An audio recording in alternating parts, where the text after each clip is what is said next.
everybody! Welcome to another wonderful Sunday Funday, and Megan is back again! God, you're so hot. Yeah, I exude heat. I'm pretty sure if you cracked an egg on my head, even if it's like 40 below, I'd still be able to cook it on my brain. Yes, we're here to talk about it. There wasn't much that came out this weekend. I'm pretty sure this was it. There's going to be a lot of that. And I'm like, oh, okay, there's no way to go around without saying the name of the movie. Mm-hmm. And real quick, I wanted to give you all an early heads up with something. For my job from October 7th to the 27th, I'm going to be leaving from where we live in, or where I live in Texas, and I'm going to California for, like I said, it's like 3 weeks. I will still try to get y'all out Sunday Fundays. If not, you're going to just get a pummeling of movies reviews just all out at once. Mm-hmm. I'm still going to go see the movies if I can that weekend. Unfortunately, it's mostly going to be me by myself because Megan's not coming with me. Again, This is for my job. And yeah, so we'll see how it all works. There might be videos right away, and they'll be a little bit lower quality in a whole different area too because they're not going to be here. But we'll see how it all turns out. And I guess in the meantime, we'll talk about it. I want to get your opinions first because I actually saw the original way back, I want to say 95. It was one of the repeat shows that TNT was showing. It was back when I watched TNT quite often. It's sad. I watched it when I was 8 a lot. I was an odd child. But I was wanting to get your opinions because Megan is a fresh person to the It. Yeah, I've never seen the original with Tim Curry. The original miniseries. Yeah, I caught a little bit on Sci-Fi like a couple weeks ago. It's not good watching it with commercials. Though I will say quickly, the original miniseries, like a lot of people hold it into very high reverence. It's not very good. It's really corny and cheesy when it really shouldn't be, and also it feels fairly cheap. That's the sad part. It hasn't aged very well. So that's my quick assumption or quick review of It from 1990. So now Megan can talk about the 2017 one. I stepped on her toes a bit. So, what did you think of It? Megan gives it hard raspberry. What can you say? Like, I am scared easily. Just watch anyone playing Five Emily Nights at wants Freddy's. to play Five Nights at Freddy's, yeah. I was like, I won't jump out of my skin. It's like, even though I know it's coming, it's like... But yeah, I scare easily, and I'm like, okay, this is dumb. Yeah, this movie... It tries to build atmosphere. I can give it some credit there. It does try to build an atmosphere.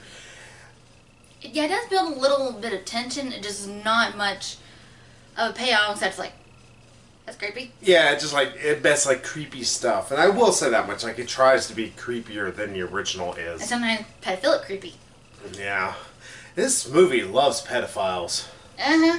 Like, there is... Alright, we're going to kind of spoil shit out of this movie, so just let y'all know we both didn't like it. Yeah, I didn't like it either. Mm-hmm. And it's not because... You laughed at inappropriate times. I laughed at this movie so many times and not supposed to. Like, everybody knows the scene whenever the kid's saying, "You'll float too," saying that to his brother. And then Pennywise does this thing he does. I'm sorry, every time he did that, I laughed so hard because it was the funniest thing I've ever seen. It's like, that's not scary. If he was to be just, straight up just being a monster and crawling at him without doing that at him, it would be actually somewhat terrifying. It would make your heart want to race. Instead, I know he would catch me because I'd be laughing because he's just charging at me and he's going...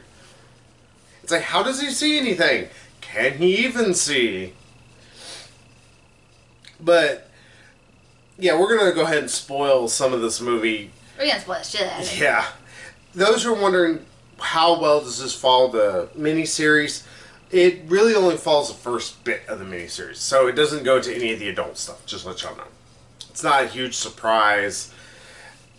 And it follows it really to a T. The only difference I can think of is the fact that the one girl in it, pretty much she is the female. She's the one with the vagina.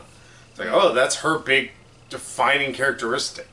That she's the one chick as a group of guys. Yeah. Teenage boys. Then you have the token black guy who I think has less lines than Pennywise, strangely enough, which is really hardly awkward. in the movie.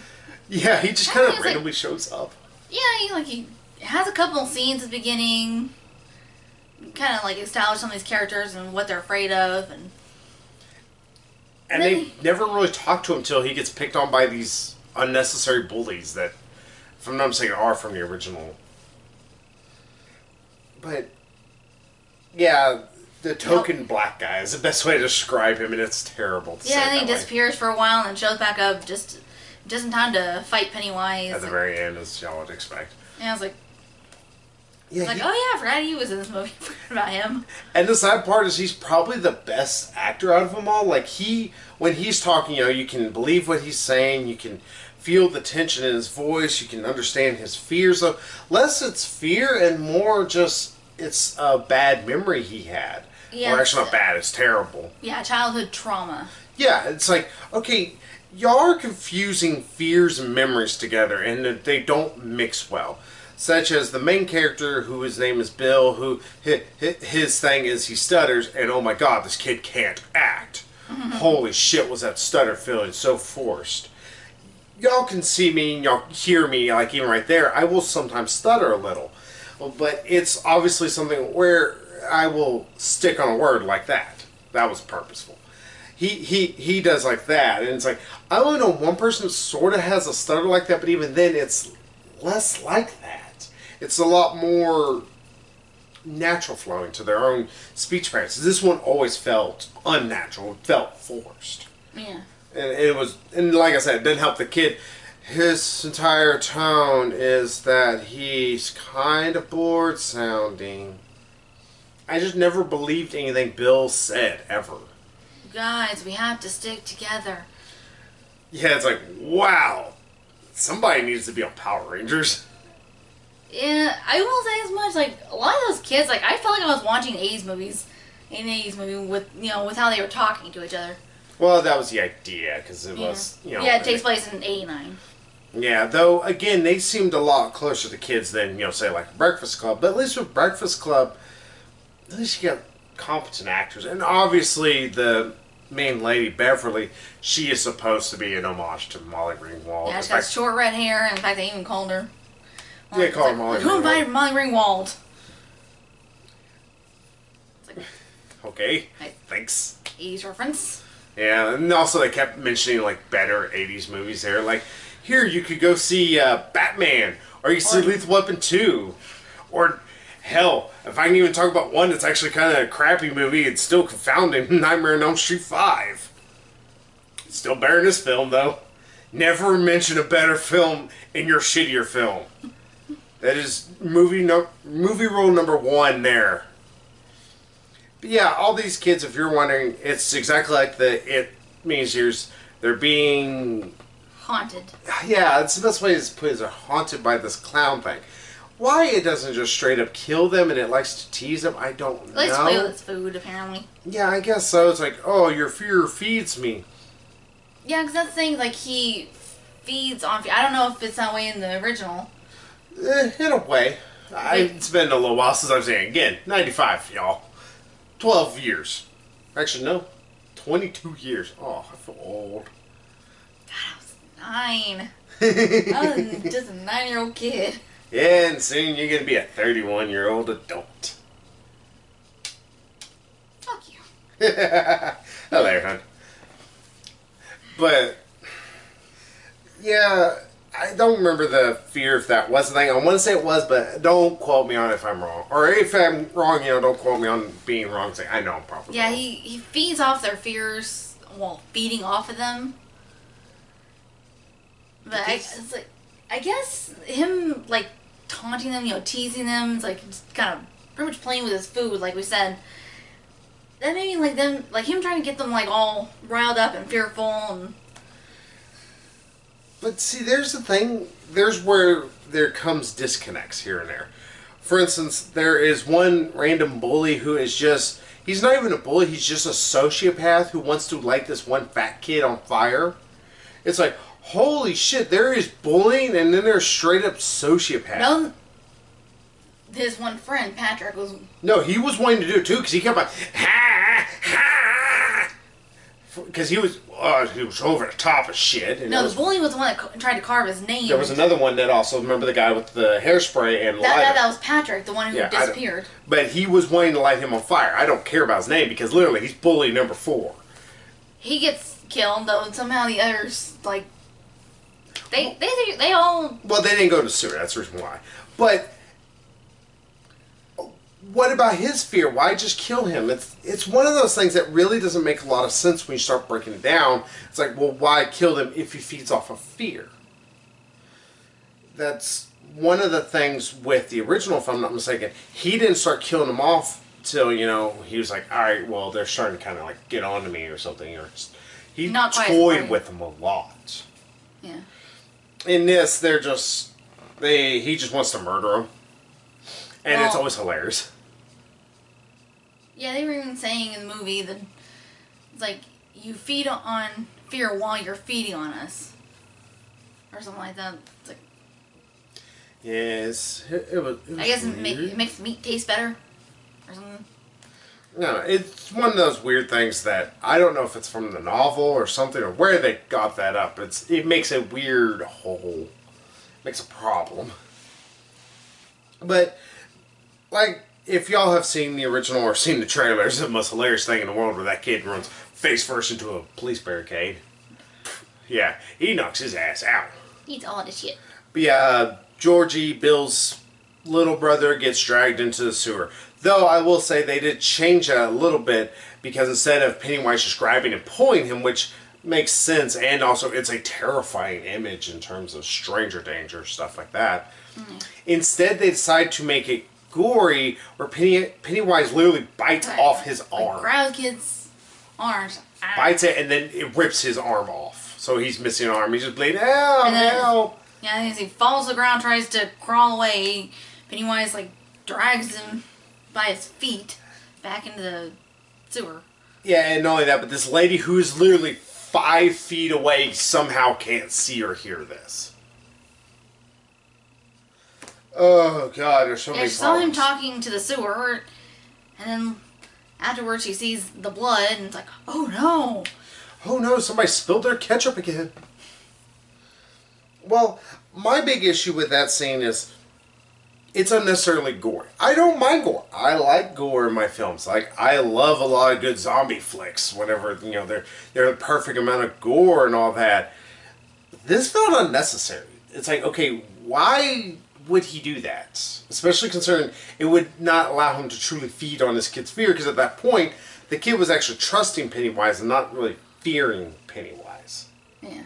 It creates a weird hole. But also, it's like, why kill this kid? Like, that was part of the mystery of the original. Is this kid still alive? Yeah. In fact, there's possible you could make a plot or a conspiracy theory about thinking that maybe Pennywise is not truly around and maybe it's actually this kid still doing killings later on. And, I don't know, I could think of stuff, even though it's more magical in nature. Yeah, it's weird, and it does that quite a bit. It has a lot of real excessive gore. And that's the thing, it always feels excessive. Like, if y'all have seen the trailers where the girl's got, like, the hair that is, like, grabbing her head, which I guess means she's fearful of hair, and then it spews blood, and I guess she's afraid of blood. I think what her big fear is becoming a woman. Because her dad's raping her. But he's already raping her, so that doesn't make sense. Well, it's kind of implied, saying, oh, you're still a little girl, right? Yeah, and then he's already raping her, so it's like, why would she be afraid of getting a period? It's a weird plot point that is brought up and never addressed. I think because she doesn't want her dad to see her as a woman and, even more sexual than But he already does. That's the thing. I don't. That's the... I mean, it gets annoying when she cuts off her hair and it's like, you look like a boy. But again, it's like... It's one of those plot points that... Also, it's a change from the original short series. Again, I don't think it's the best thing, but it's a weird change that doesn't add anything to the story. Instead, it adds creep factor, but it feels really unnecessary because it doesn't go anywhere by the end of it all. All it does lead to is that she's not afraid of her dad. And that's what supposedly her fear was. Which then makes the blood completely superfluous. And supposedly her dad can't see it even when he's standing in it. And they're like, well, we can see it. It's like, oh, we gotta get it cleaned up. If he can't see it, then it means it's not really there. And so you're cleaning up nothing. So we have this pointless 5-minute to 10-minute long cleaning montage. Bang. And it feels so random and out of left field. It's like, oh, here, bonding moment between the kids. Yeah, and it's like, why is this a thing? Just to pad the run time and, again, bonding time for the kids. Yeah, like also this one kid, he's deathly afraid of a portrait that his Jewish dad has. Yeah, his rabbi father has. Yeah, it's this woman that's got this weird face going, woo! And it's supposed to be scary, and it's hilarious. It's like, and I know I may have been scared of, some things when I was a kid, but I mean, really these aren't supposed to be kids, because they seem to be in high school, because one kid's 18, obviously, Patrick, who dies. Well, no, he's 16. Or whatever. 16. But they're still old enough to be in high school, so 14 or so, I'd have to say. Yeah, 14 or 13. Yeah, I think they're all supposed to be like 13. Yeah, 13 or 14. Yeah. So it's like, okay, he's really this... He's got to be about 13 or 14, because that's whenever Jewish people would tend to have bar mitzvahs. Yeah, that's what I was thinking. But it's like, he's really that childish that he's scared of a portrait at that age? Seriously? Come on. It's weird. And not only that, but it doesn't lead to anything, and it's just a weird image. It's pointless CGI. I just dropped. I think it's picked back up. Right at the end, just have war for a second, and then it goes away. Yeah, just in time for the final confrontation, the final boss fight, if you will. Yeah, and it's just as... We'll get to it here in a second. And then, of course, Bill... And then we have Bill and... Is his name Mike? The token black guy? I think so. That's the thing. I don't even remember his name. I don't also remember the Jewish kid's name because I don't think they ever said it. They did say it. I think there was Sam, or Stan. There was Stan. Sam and Stan and Mike and Bill and... Yeah, Bill was the main character. Holy shit, why won't you spin? Just trying to go through stuff. It's like, nope, you don't get to do that. Richie. Yeah, Eddie. And, yeah, Mike was the black guy. Yeah, okay. His name was Stan. Yeah, I'd forgotten what his name was until, the well scene. Yeah, I kept saying. Mike. Oh, yeah, he does have a name. He's not token. But... Mike and Bill, their fears, heavy on the quotes here. Well, Bill's is obviously the loss of his brother Georgia, but that's not a fear. That's a bad memory. And holy shit, has he got the worst father in the world, I think. Well, one of the 3 worst fathers of this entire movie, which is weird to say. And the fact that... Yeah, the parents in this movie kind of suck. Yeah, the parents are the worst human beings ever, and it's like... Is there some commentary we're trying to get through here? Because I think it's a little rough. Because, his father, Bill is just, he's distraught over his... Well, he's supposed to be distraught over his brother's disappearance.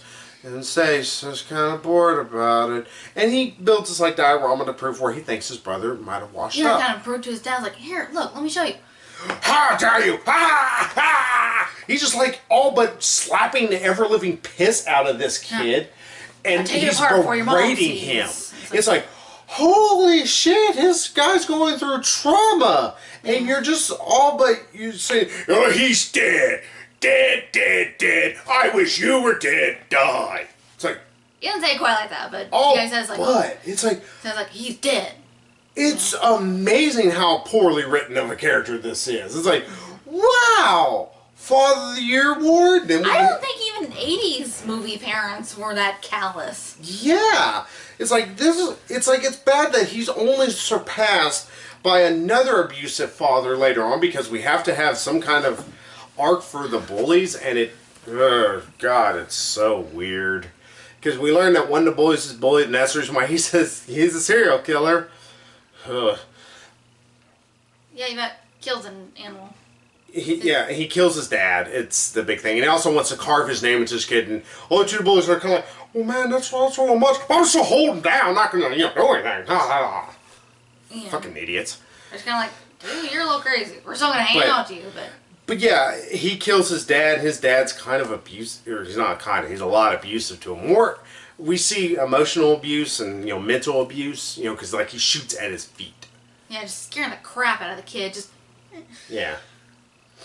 No, to be fair, it's like, if you pulled the trigger on a kid's head, we wouldn't cry. That's the sad part. It's like, even after seeing that, it doesn't redeem the bully in any way. It really just kind of more explains his behavior. Like, he picks on other kids because he's picked on himself.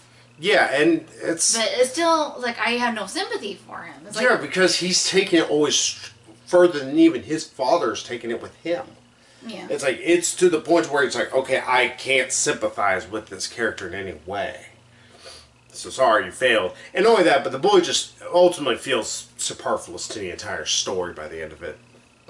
I mean, there's one thing when they all kind of band together and, throw rocks at the bully and his crew. But even then, it amounts to nothing. Yeah, I was like, after that, they really should have just, in my opinion at least, dropped him. I don't even think they... I don't even think they need him in the movie. He doesn't add anything to the movie. Yeah. He just adds pointless tension. Well, I think he adds, at least, kind of helping these kids. Because he picks on all these kids. But they were banding together before he was even doing anything. It's just because they were all but, chasing down the black kid and going to be like, ha, you N-word, I'm going to beat you like the boy you are. They all but threw that language in their mouth. I was surprised it didn't. But it's they're just picking on him because he's out of town. It's weird. Yeah, they call him an outsider, actually. It's that's the best you can come up with? Yeah, it's well, that's because, like I said, they frowned on using the N-word. But, yeah, that doesn't really amount to anything, because they are your friends in a way, except for, Mike. But to be fair, Mike is just kind of there. Well, Mike and that one fat kid. Well, even then, the fat kid was tagging along with Beverly. And Beverly having to show up with the kids. Yeah, so, who cares? And that's the other thing, is, you technically could cut out Mike, because, again, his story arc doesn't make sense in terms of calling it a fear. It's more of a trauma. Again, it's not fear, it's different things, you stupid morons. But that's a whole other kettle of fish trying to break down psychology of this film. But yeah, whenever you get to any of this, getting to Bill and Mike's fear, you're but that's not fear, that's not. It's straight up just childhood trauma. And you're why? And then you realize, oh, okay, I see why. Because this movie also doesn't know how to make parents. Because there's this other kid, I don't remember his name, because again, these kids felt very interchangeable and all their acting was terrible.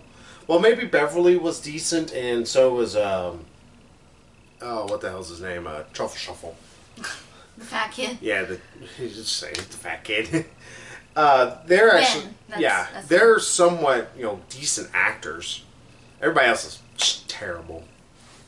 But you have one kid who his mom tells him he has all these diseases or anything, he needs all this stuff and everything. Turns out she has Munchausen by proxy.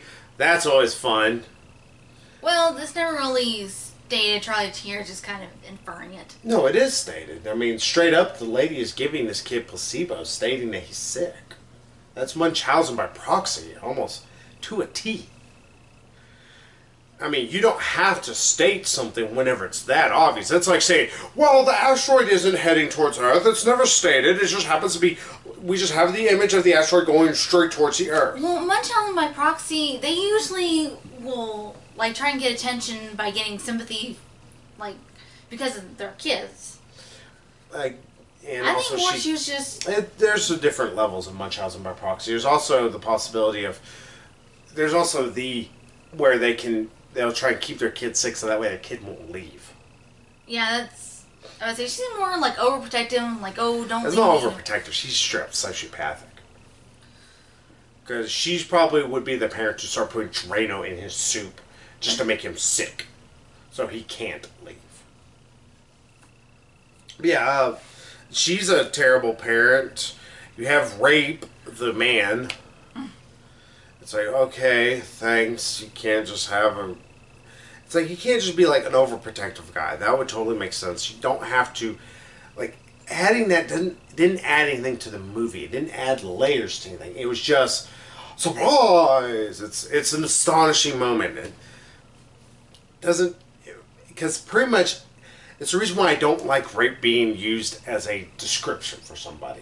I don't like the fact that a lot of Law and Order SVU episodes, they aren't, this character, who happens to be an art or anything. No, they're the rape victim. That's all they are. They are the victim. They are nothing more. Sorry, I'm going to get a little deep here. I don't care for the idea or the storytelling mechanic of making pretty much women like the only way that they can be interesting is that they have to be a victim of some kind. Like, that's what it is. She's a victim of stupid circumstance and of a rape. What the hell? There's nothing more to her. Except for she's kind of into music. That's the most other thing, but you just glean that here and there. Why couldn't she just kind of be into music and have an overprotective father? Totally would make a lot more sense. And totally wouldn't make for such a creepy scene. Mm-hmm. Or just creepy altogether. And it's creepy unnecessarily because you already have a demon clown. That didn't add anything to it except for it took more away from it. Yeah, every time this... That was the other thing I will just say. It's like Pennywise was the funniest damn thing ever in the worst ways. Because he was not supposed to be anything but, somewhat goofy, but, terrifying. Instead, he was just goofy the entire time. Like, every time he'd dance, it was the funniest thing. It was like, and like I said, every time he'd run at people, he would do that head shake thing. And it was just hilarious. So it was like, okay, this movie is way too damn funny when it's not supposed to be funny. It's supposed to be terrifying me. I mean, did you get that? Or did you not very much get the humorous terror that I kept getting? Yeah, a lot of it wasn't really terrifying. It's like, yeah, I'm kind of with you in the whole... It's like, okay, that's not really scary. It's actually kind of funny. Yeah, it's very funny. Especially when he's Georgie and he's like convulsing and turning back into... Pennywise, it's pretty funny looking. It's like, It's like, I didn't know they were going for creepy with that scene. It was like, it wasn't creepy. I know it wasn't meant to be funny. Yeah, it wasn't supposed to be. I don't know what the hell it was supposed to be, but... I don't think they even knew. They're like, alright, that's the thing we just did. Yeah, if you want to know the story, this movie will sum it up, and they'll kind of already touched on certain little plot threads. Mm-hmm. That's another thing, this movie can't decide to stick with anything. Like, Pennywise is brought up, and he kind of sits there as supposed to be a looming threat, and that's where some of the creepiness can be. Mm-hmm. And thankfully they do get that by decently. Though, anytime they try to do anything actually terrifying, we get flashes. Or like the one scene with y'all have seen it in the trailers, where the projectors and something Pennywise appears in there. It's like, that should have been, creepy, just him stalking, trying to go and murder all these kids in this thing. But instead, for some odd reason, it keeps cutting to black every second. And it's impossible to see anything. It's like, stop doing this. This is basic 101 film editing. Why are you doing this mess? And then also the final fight has that problem. I don't know about you. I couldn't see what's going on. I'm like, I don't know what's going on right now. Mr. Fantastic could be in the room for all I know. Because instead of, it kind of backed off or anything, no, the camera is like this close the entire time, and you're just sitting there, it's doing this shit the whole time. You're like, sit still. This is actually a really infuriating movie to try and watch. It's bad that a film just straight up didn't understand how to shoot a scene. That's kind of astounding to me. It's like how it just failed on a simple filmmaking aspect. It's like I almost want to go, alright, you see that? Let me show you. You're going to put this on here. Now you have a rig you can hold and walk with and keep the camera steady for 5 seconds. Mm-hmm. Instead of doing this shit. Might have a little tea, please. Yeah, well, I'll let you give your opinions since I'm done ranting about that for a second. Yeah, something else that kind of bothered me is that there was like this little mystery being unraveled about all this bad stuff happening in the town, like this big fire during this Easter event. Oh, explosion. Yeah, explosion. And oh my god, a few other things I can't even nice thing called the Black Spot or something. Yeah. Yeah, it was... Yeah, I remember them talking about that. I just was like, what the hell was that? Was that some kind of nightclub or something? I don't remember. It just kind of got brought up and it disappeared.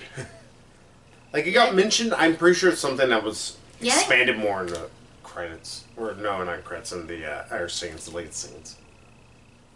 I think they mentioned like it was a speakeasy or something. Yeah, something like that. Yeah, it's like all this bad stuff keeps happening in this town every so often. And it's like, okay, well, you know, it's like I just kind of assumed that, you know, by the end they reveal, oh, this is why all this bad stuff's been happening, you know, and kind of like holds the key to defeating him. Instead, they just kind of figure it on their own. It's like, oh, you feed on our fear, so we're not going to be afraid of you, and we're going to starve you to death. And also, somehow Pennywise, like, near the end, he, like, kidnapped Beverly, and he wasn't eating her because she wasn't afraid of him. Why that matters, I don't know. So then you put her, like, in this trance, like, kind of she's floating.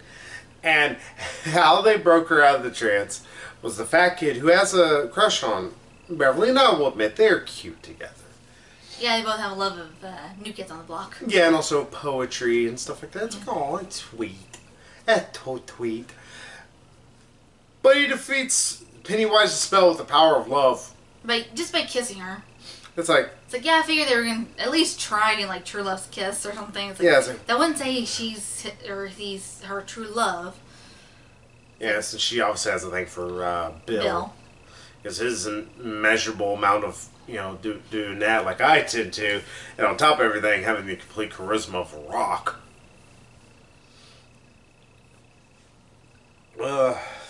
This movie sucked. This movie was really, really, really poor. Like, do you think you could find like I've touched on some of the good. Like I said, the atmosphere can be good when it decides to try and build a good atmosphere. That's another problem. It doesn't always try that. Instead, a lot of times it needs to sit there and have these kids talk to them. It's like, shut up. Yeah, another thing I meant to bring up. Speaking of the kids, those kids were kind of dumbasses. Oh, those kids were dumbasses. They weren't like, kinda. They were. I mean, it's like they make Pennywise retreat at one point just by kind of all teaming up against him, and then like Bill and Beverly are kind of pointing out, it's like, well, we're stronger if we stick together. Yeah, obviously we were defeating him. What's gonna kill us if we do the vision? What's gonna kill you anyway, you dumbasses? Y'all already determined this. Yeah, it's like, okay, you saw it for yourselves. Like, there's strength in numbers here. Pardon me. So I think part of that is, like, to me, it seemed almost implied, or maybe I'm just going to burn this, but it seemed kind of implied that he can only be, like, one scary thing at a time. Like, he can be... Yeah, in a way, it's sort of implied. He was scared, like, what this one kid was scared of. You know, like, he couldn't really constantly switch back. He tried to at the end, but... But even then, it's like only one kid would attack me. Kind of assumed their fear. Yeah. Yeah, because that thing, like, you know, we kind of heard before we went to see it, that he doesn't just stay a clown. He'll assume whatever these kids are most afraid of. Though that brings up the trouble. It's like, why is he a clown exactly? That was actually part of the thing of the original, was that he was a demon. You know, or actually, I wasn't like really demon. I want to say he was a like extra dimensional being that fed on fear or something like that.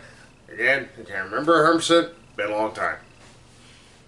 But he chose the clown to be approachable to children. That was the idea. Here, he's not approachable to children. Like, yeah, he's straight up, he's just meant to be creepy. It's like, okay, well, why isn't he... Then why choose a clown as your base kind of main way you like to be? Yeah. Because then people would be bitching, oh, that's not it, he's not a clown. Yeah, I was like, I figured they were going to reveal something about... Because there's a circus thing, like, underground, that they fight him, where they fight him. And it's like, okay, maybe it has something to do with this circus. That would have made sense. Like, maybe something bad happened with the circus, or maybe, like, all these circus people got killed, and this being... Pennywise is, taking revenge. Or, maybe this being is assuming the form of Pennywise, has just chosen that form for some reason. And that was the original idea of the story, or the miniseries. And they just decided to leave that alone for reasons I still can't figure out. And, well, clearly they plan more movies. It's called Chapter 1. Yeah, Chapter 1. Like, and then the end credits there. So. And they're going to make more, too. Like, of course. And also they were setting it up for a sequel, considering all the kids took a blood oath saying that... We'll fight it again. It's like, oh, if he's not really dead and he comes back again, then we're all going to come back here and we're all going to fight this thing together. Just totally setting up for the second part of the series. Like, yeah. That's what I'm saying. It's like, maybe kind of set up like, oh, it's like, you really thought I was dead, huh? Yep. It's like, oh, no, actually, probably not. So, what would you give this movie in terms of a score?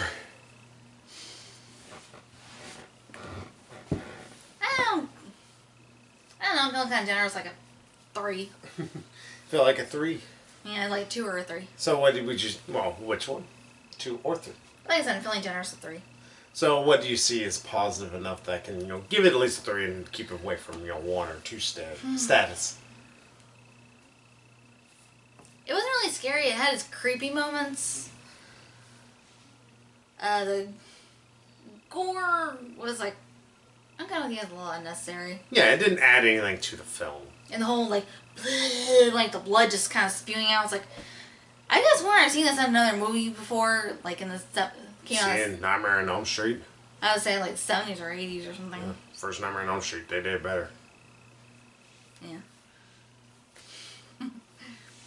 I was like, I want to just rip it off another movie. Yeah, it just felt like a lot of rip-offs. That's the sad part. I also had like a little bit of a Carrie feel. I don't know why. It just I don't know either. Kind of reminded me of Carrie. Like her just like covered in blood. Just, it's like just freaking out. It's like the blood. It's everywhere. Can't you see it? I'm gonna give this movie a 2. I will say it's like it can build up a decent atmosphere when it tries. But unfortunately, it's very, very painfully dull. And the acting is just so terrible throughout that you just can't give a shit by the end of it. There's not enough here to recommend anybody could go see it. If you like the original, you're not going to particularly like this. And if you didn't like the original, you're really not going to like this.